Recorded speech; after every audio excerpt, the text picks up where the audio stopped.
I was in Indonesia. I was going through my horrible divorce. I was 31. I was in a terrible depression.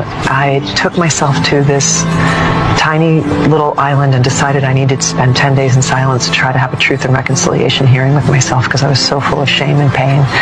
I decided I wouldn't speak, not a word, for 10 days, and I didn't know anybody. I went and got a hut on a beach in this tiny little, very poor fishing island off of Lombok in Indonesia. And I got terribly, terribly sick with food poisoning. And my plan was to walk around the island every day because it was a tiny little island. And there was this one woman, this Muslim woman. I mean, when I say this island was poor, I mean what these people fished that day is what they ate for dinner that night. You know, and this one woman on the other side of this island used to see me walking, and she would put her hand on her heart and smile at me when I walked by, and I would do the same to her.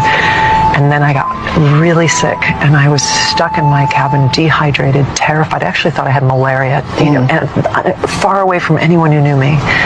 And this woman came and found me. Something in her knew that I wasn't well. She'd seen me, and she knew I wasn't doing well anyway.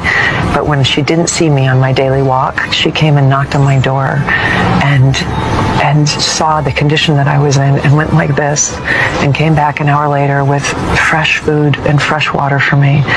And I just started crying in her arms, and she held me in her arms like I was her child and just rocked me and took care of me. Did you even know her name? Didn't know her name, still don't.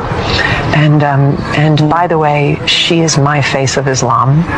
Whenever, you know, whatever conversation in the world is ever happening about Islam, she is my face of Islam.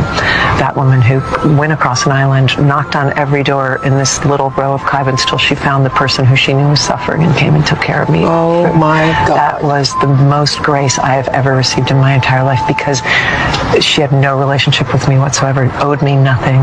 This is truly God working through somebody's kindness. Wow.